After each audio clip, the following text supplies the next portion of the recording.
Ja, vi må ikke avnokta Jesus. Nekran tog. Vi vil være frelst ved å kjennast ved Jesus og jotta han. Rom 20, at om du skal jotta vid tunne munne Herren Jesus.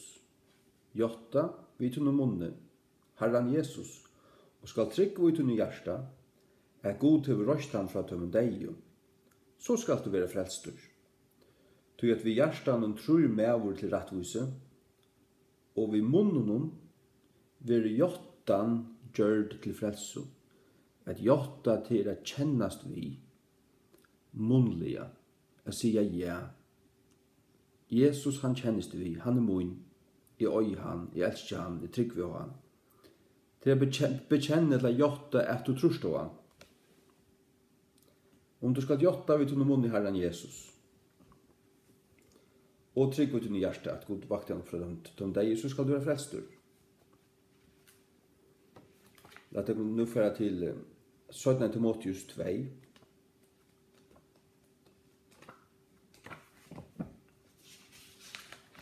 Og Jesu navne. 17. Timotheus 2. 11-13. 17. Timotheus 2, 11-13.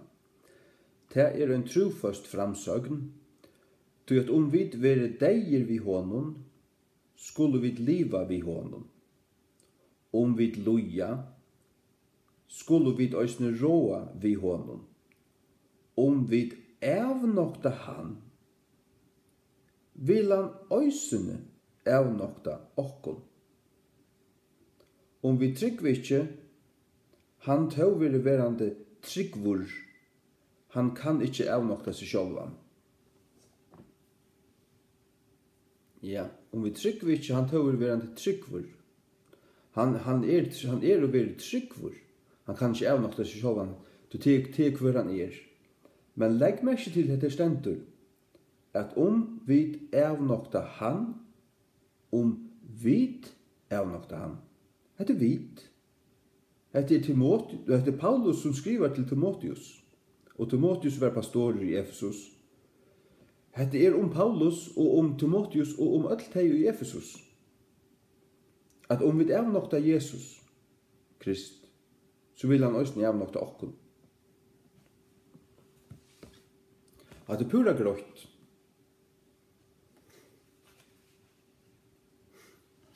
Åpenberingen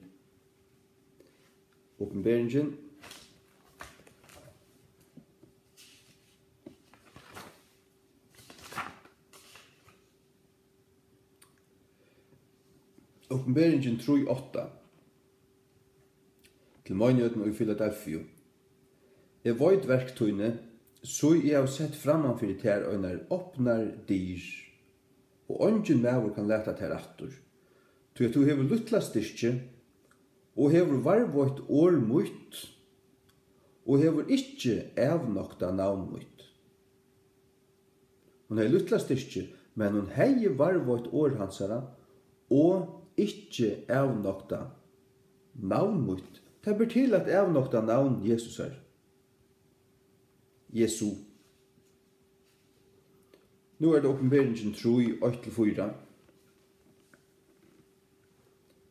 Ja, men så kunne du spørre, hvor det vesentlig at han sier det? Her ikke avnokta navn mutt.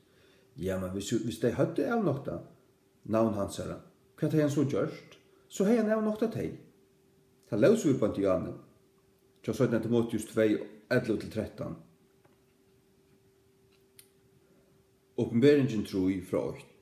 Og øynklingen til kyrkjen I Sardis skriva, hese tingene sier han som hever hina skjei andargods, og hina skjei stjøtner.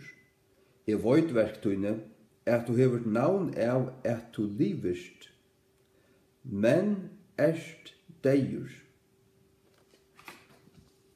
Ver orvætjen og styrk de tingene som etter, som at dodja, tog at jeg har ikke funnet verskene til her fullkommen framme for gode.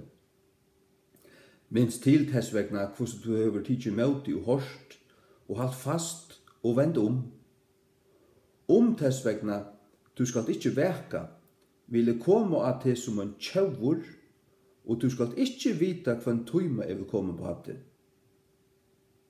At en avværing. Du hever nokre få nøvn enn ta i Sardis, som hever ikke avranka klæger sjøyne, og tøyr skulle genga vi mer i kvitton, til at tøyr og verdier. Ja, her var nokre få nøvn i Sardis, som ikke hadde dokka klæger sjøyne, de skulle genga vi hånd i kvitton. Det vil si at de som hadde dokka klæger sjøyne, de kom ikke genga vi hånd i kvitton. Hatta skal du bare skilja via du å lese. Hvis du dår å lese, så skiljer du at her. Hvis du har en høyla som ikke blir feil indoktrinerer, så skiljer du hva hatta merker. Og han sier som høylt om oss av møgnhøtene at jeg vet verktøyene at du har navn av at du livest, men erst deir. Minst til grøynene her. Det som ikke bærer frukt. En grønn som ikke bærer nekka frukt, hon deg. Hon deg. Det det som Og ter vil høgt der av, savnar saman og brentar. Hetta var en deg kyrkja. Og her var nokre få nøvn og i Sardis som ikke hadde dolka klæger sjøyne, eller avranka klæger sjøyne. Tar kom a genga vi Jesus i kvitton til tar var verdir. Dolka klæger sjøyne hva det til? Til å fære ut av til heimen. Og livet her. Det ikke det at du snavar øyna for. Jeg vet at nu sier til baptister om meg at sjuruslesten av sterskere trunne, han ivast sånne frelso. Det gjør jeg slett ikke. Jeg vet akkurat hva en frelsan kviler av. Jeg vet akkurat hva en kviler av. Lad meg lukka lese 17. Peter 2 fra 20 til 22. 17. Peter 2, 20 til 22. Ty at etter at tøyra var komist undan dolkingun heimsins, jøgnum kunnlaugan til Herrans og Frelsarans Jesu Kristus, tar vi attur fløkter herui, og ivervunner, hinn sødni endun verer verre tja tøymun enn byrjanen. Verre. Jøgnum kunnlaugan til Herrans og Frelsarans, þessi her kommet til trygg. Ty at etter at tøyra var komist undan dolkingun heimsins, komist undan til at sida slåpne leiser fra, tar forløster, har kommet undan til å se rundt derfra. Kom det bort ur. Det ser forløster seg her. Men hvis det er fløkter atter her ui, og ivervunder, en søtten i enden vil verre ikke ta med byrjanen. Til at det har vært bedre for det tøyr, ikke at haft kjent ved rattvises. Det ser det kjent ved rattvises, det vil si kom det til omvendinger og trygg, og frelso. Men så er det ut atter. En etter at tøyr hava kjent han, venda fra hinnen høylega boi tøymen var finnst. Hette folk som venda ut atter. Venda bort, falla fra atter. Men det hent tøymen samsverande vid sanna åretekje, hundurin vendur til egnu spudjusuna atter, og sigvin som var tvien, til suna veltan og i maurene. Sigvin som var tvien, og sigvin en grusur. En grusur ser skittligur. Tvien til seg han blir vaska av grusuren, men han vil ikke være røyner. Han får ut at han volka seg og velta seg i maurene, til å si at livet er et syndafullt, rydjaslest liv. At livet og i drukk, livet og i håret, livet i stoffen, livet i ditten og datten, som han var løst fra. Det er bedre for en slik han omgang til å ha kjent ved rattvises. Og dette folk som frelst. Du stendur jøgnum kunnlaugan til Herrans og Frelsarans Herran til jøgnum til at etter at det var kommet undan dolkingun heimsins, jøgnum kunnlaugan til ta kjentu Jesus, jøgnum kunnlaugan til Herrans og Frelsarans Jesu Kristus. at frelst folk, som vende atter til syndaløyve, det blir bedre for det at omgående hadde vært frelst. For jeg vil faktisk si at det virker som sånn i Bibelen at folk som har vært frelst og så fattlet fra og avnåkt av Jesus, at de kunne kjøtt få en strengere døm enn folk som omgående hadde vært frelst. Det blir bedre for det at omgående hadde vært frelst.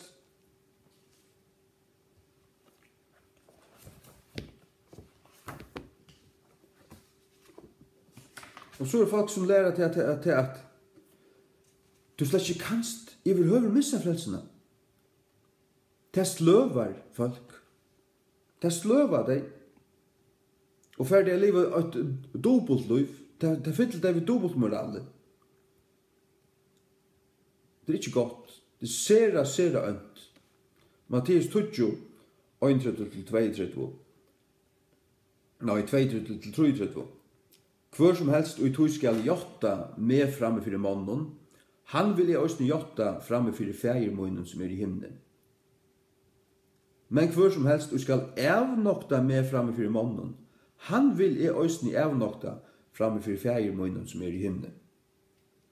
Du måste ikke avnokta Jesus. Du vil frelst via trygg og han og kjennast du han. Avnokta du Jesus, så vil han avnokta til også. Det løs vid enda her til Timotheus. Jeg må lese det for det øyne på trett. Jeg var to langt da. To langt på det å lese for det. Så er det Timotheus 2, 11-13. Du hører ikke. Det er en trofast framsøkning til at om vi vil deir vi honom, skulle vi øyne liva vi honom. Det vil si planter og i han, grivene vi honom ut av åpenen og så videre, som Rom 6 snakkar om. Om vi loja, skulle vi øyne råa vi honom, til det som Rom 8 tåsar om. Om vi loja vi honom, skulle vi være dormetter sammen, så nakka. Om vi avnokta han, vil han øyne avnokta okkon til det som vi tar å lise i Matteus 22-23, og i åpenberingsene 3-8-4, og i åpenberingsene 3-8. Du er ikke avnokta navn mot. Ja. Et alvorlig ting. Peter, han er fyllt Jesus i 3 år. Han avnokta han så, 3 ferier.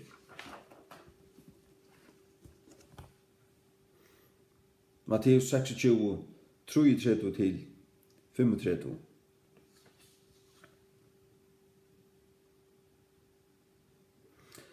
Matteus 26, 33-35. Peter sværa i seg vi han, til at alle menn skulle få møgnboa tøyna vegna, til vil jeg aldri få møgnboa. Jesus sier vi han, sannelig sier til her, at hesa nått, og en hænen gjelder, skal du avnokta med trærøysur, det vil si 3 ferier.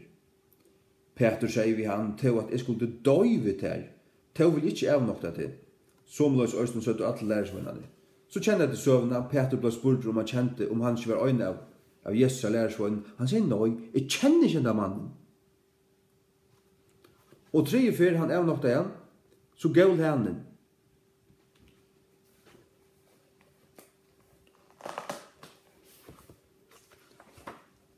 Og hva sier Jesus? Neste for Jesus snakker vi igjen til Johannes 21. Til neste for Jesus snakker vi igjen. Jesus blir så krossfester, dør, for ny til helvetes, og ruser opp til 3 dagen, sikrande deia og helvete. Vi liker deian og helvetes. Halleluja. Og neste for han møter Peter, så spyr han 3 ferier. Han må lukka som innsetta Peter, han må prøve Peter av. Lukka som. Jesus vil hava Peter atter, men han spyr han 3 ferier. Elskar du meg? Johannes 21-15. Etter at han har Jesus opprisen, tar det for ut av fiska, så er det med over her stronten, spyr, har du finnet nekka? Og tar seg nøy, tar rønt alle nottene. Det er med over en stokte fisk her og en elde. Ja. Og han bidrar så kastet ut himmene, og tar fått fotland på det. Og ta sier lærersvannen som Jesus elsker til Herren. Og Peter han gyrer seg, og løper av laman.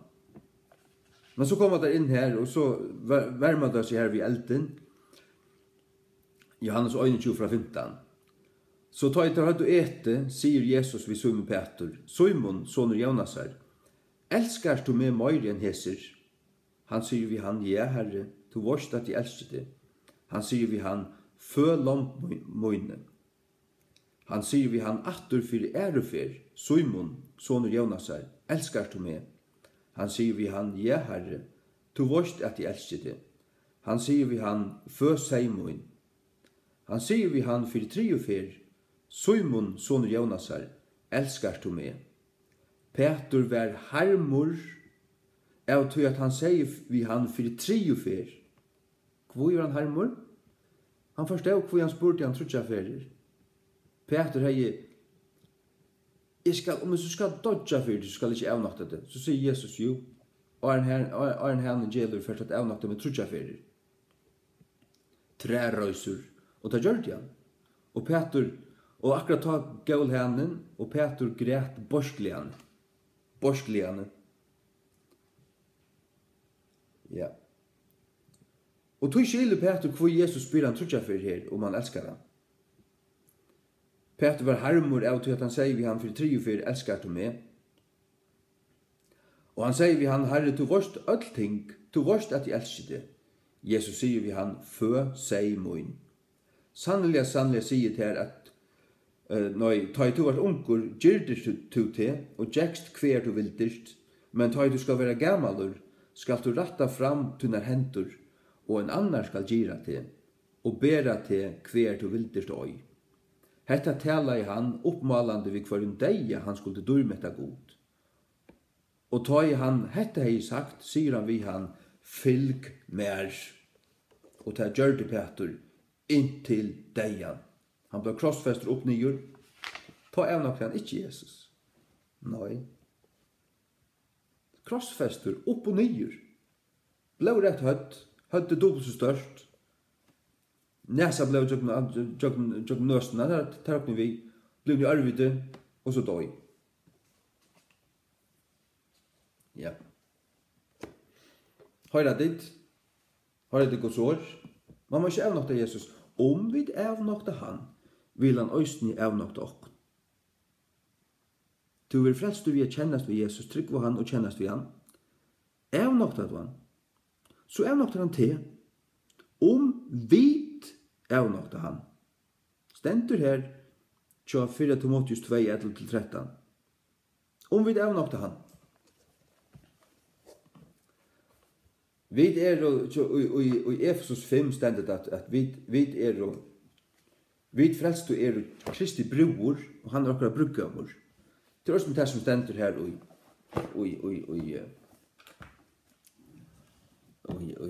i Matteus 25.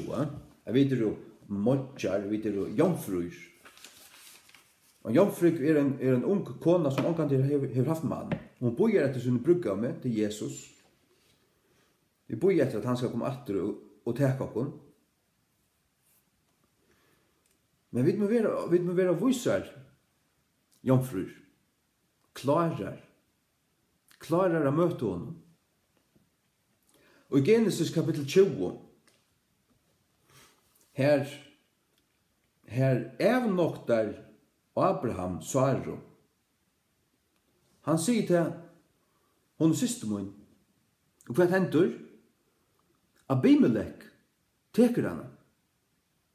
Og Abraham misser kona sina ved å si til når hun ikke kona mun. Har du hva sier? Hvis du sier vi andre når Jesus han ikke frelser mun, så misser du han.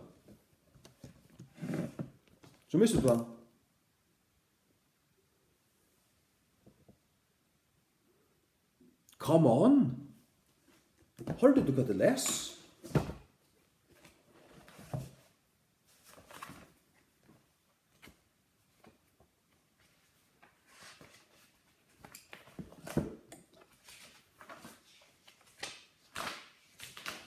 Skal jeg lese det for det 3 fyr? Jeg vet at det er avnakt og Guds ord. Sånn Timotheus 2, 11-13. Det er en trofast framsøkning til at om vi være deier vi honom, skulle vi også liva vi honom. Om vi loja, skulle vi også råa vi honom. Om vi avnokta han, vil han øysene avnokta okkom. Ja. Og som vi da lyser i øysene i oppenberingen tro, hvis du dolka klæger tunne, da løser vi øysene her sånn Peter, at det er mennesker som kommer til trygg, hava kunnløyga til Jesus Krist, Herre og frelsar okkara, men så vende atter ut og i ta gamla løyve. Det er ikke at det er snav og øynafyr, men det er ut atter. Av volka seg som en tvien sigv og som en hundur for atle spudjesuna. Det er vi bedre for deg at omgantøy kjent å være rettvises. Det er bedre for deg at omgantøy hadde vært frelst.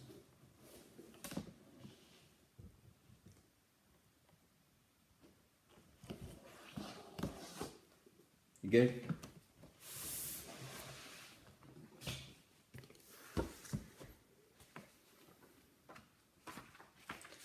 Sånn Peter 2.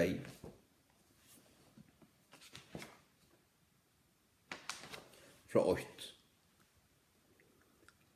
Sånn Peter 2 fra 8.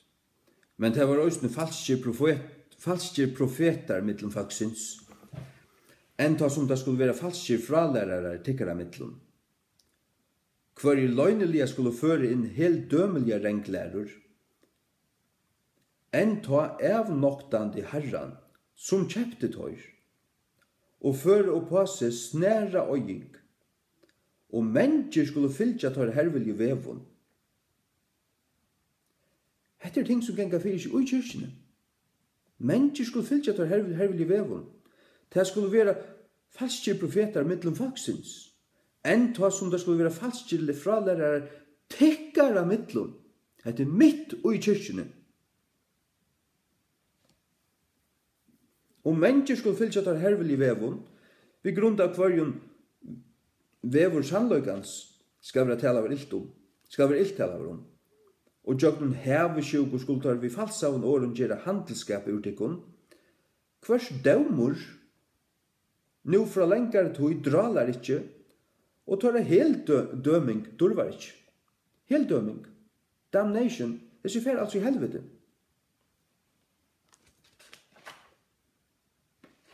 Og så ser man bare han hesa støvene vi ønglander, til at om god ordi ikkje ønglen, til å si han spardi ikkje ønglander som synda av, men kastet dør ned til helvetes. Og så får han vujer og snakkar om det, så de må gå morgen og nøva flau og alt det her. God spardi ikkje tøyr, god spardi ikkje tøyr. For han så spær hese, som gjør det her, og det som avnokta han, som kjøpte det, avnokta herran, hette er folk ui kyrkjene. Hette er folk åpenbart mitt ui kyrkjene, tikkara mittlun. Koma svika profeter, og til for å fylja døymon. Og hvis svika profeterne fer altså i helvete.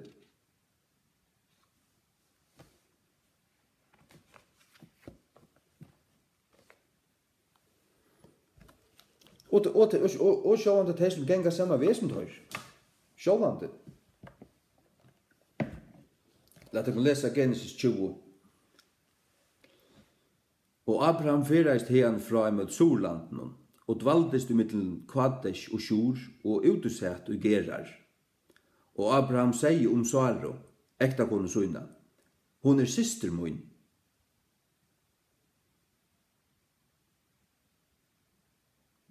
Broren sier om Jesus, frelsara søyn, kjennes det ikke vi han? Hon er syster min, og Abimelech, kongur av Gerar, sendte og tåg Saro. Broren avnokta Jesus. Så tycker heimren med henne. Ein høyen konkur vil tun konkur. Og Gud kom til Abimeleks og en dreimi nottuna og sier til hans herra, «Soi du erst best deir mevur, vegna kvinnuna som du hev tidsi, til at hon kona mans.» Og Abimelek hei ikkje kommet nær henne. Og han sier, «Herre, vil du vea oss en rattvisa tjau?» Sier han ikkje vimme, hon systre min, og hon sjálv sier, han bror min. Og i falsløse hjärsta mins og sækløse handa min har vi gjørst detta. Og Gud sier vi han en dreime, «Ja, jeg veit at du gjørdest detta og i sækløse hjärsta tuns. Du at jeg òsni atterhelt til fra et syndu i møte mer. Tu løvde jeg til ikkje nema vi henne. Nu tilsvegna, få mannen nun atter kono hansara, tu at han en profeter, og han skal be fyrir til og tu skal liva. Og om tu leti henne ikkje atter, vite tu at tu skal vissulega dodja, tu og öll som tuinne. Tilsvegna røys Abimelek orla morgenen, og kalla i allar tænare synar, og sier fra öllum hessen lotun i øyru torra, og mennene var svara radder. Ja. Og så gjev han honom atter, kona hans her. Ja. Peter avnokta Jesus. Jesus måtte innsette han av nudjon, kalla han. Ja. Til det.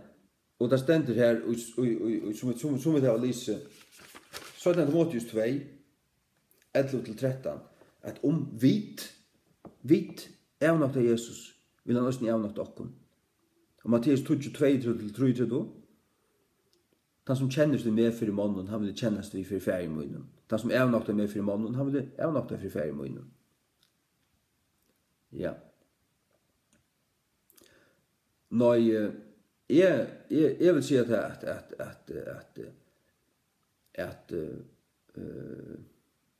det akkurat som til en grønsa fire hva du kanst, fire hva du gjerst. Det ikke så at bare du kommer og gjør en sint, så er du avfrelstur, så er du frafallen. Nei, det er noe av hjertet å gjøre, til en prosess. Det er en kallning, hvis du kallnar, og hvis du dorst, så er du frafallen. Hvis du sløknar, så er du frafallen. Og ja, men det er så ikke vi her. Og i luktelsen om jomfrikvann her, at det var sløknar til dem. Det var sløknar til dem. Men legg meg ikke til at det høttu allar lampor, og det høttu, sørst du til viso, gjør du til omframtinar, at det tøk olju at træt og i konnumsøynum. Det vil si at allar høttu olju i lamponsøynum. Og olja høyla i anden. Ja? Matteus 25, 8. Ta skal kongadømme himmens være lukna ved 20 jomfruer som tåg og lamporsøynar. Tåg og lamporsøynar. Og fører ut av møta bruggavene. Det var allar kallar, det var allar av ved, det gikk og allar av ved. Og det hadde lamporsøynar. Og 5 tåra var vysar, og 5 var faviskutar. Ter som var faviskutar, tåg og lamporsøynar, og tåg og onka olje vissar. Men hinnar vyso tåg og olje i konnonsøynun, saman vi lamponsøynun. Sørst du? Hesa kannenar hadde olje i. Tui at her brentu. Det brentu tja öllun. Tui at her avvisu søttu til sløkna sjåkun. Det vil si at det måtte brenna byrja vi. Og hvordan kunne det brenna? Hvis olja var i lampene. Ongen lampa brenner utan olja i lampene sjálvar. Det sørst du fra vers 4. Hinnar vysu tåg olje i konnonsøynun sama vi lamponsøynun. Ja. Det vil si at det var avviser til at det tog ikke eika olje, men selv om jeg hadde haft olje i lampene. Og da det stender i vers 3 at det tog onka olje visser, så det til at det tog onka olje visser lukka som reserva. Tog at hinna visu tog olje i kannusunnen sammen vid lampusunnen, der fyllte nok i kannena og hadde eika i kannun, der hadde kanner omframt lampena sjálva. Vers 5. Medan bruggarmen dralaði, durva ter allar svevu, og vi midnatt var et råpgjørst. Så i bruggarmen kjemur, færre tid ut av møte honom. Ta ris og allar hessar jomfrikvannar og trimma av lampurskynar. Gjør det klar der. Og hinnar favisku du sødde vi hinnar vuisu, gjev vi okkun av oljutikkara, til at okkara lampur sløknajar. Sørst du? At det prekk vi at her var olja og i lampen kjøtt om avvisu, men ter sløknav, ter visu hadde tidsi eika olju, fyrir og i ringun tøyen at få det oppa til å brenna. Hva så til? Jo, det men åndsje forfylking men alt stender vel til, at du ikke tar sløver, men du hitjen og døligur ugen ut din troarløyve. Bier daglige, leser bøyblene kvann det din løyve. Møtes vi om tryggvande, gjerst alt som du kanst for at styrkja det, for å være klarer. Det som det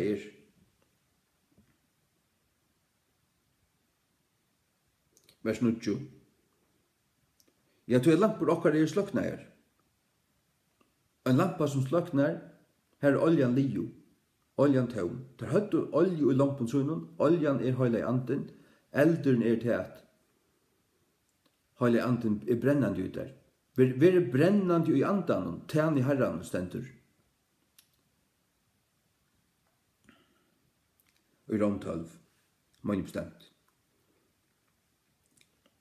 Vers 9, men hinnar visu sverav og søttu oiså, at ikkje til oi skal vera nå mykje til okkun og tikkun, men færre tid heldur til torra som selja og kjeipa til tikkara sjåls. Og medan til færu å kjeipa kom bryggameren og ter som var bunar, færu inn vi honum til bryddleipe, og horum var letten natter. Så igjen kom òsne hinnar jomfrikvanar, sier han til Herre, lett opp for okkun. Og han sverre og sier, sannelig jeg sier tikkun, jeg kjenner tikkun ikkje. Vætje tøy, til at det vita hverskje dagen etla tøyman, og hver mennesksoner kjemur.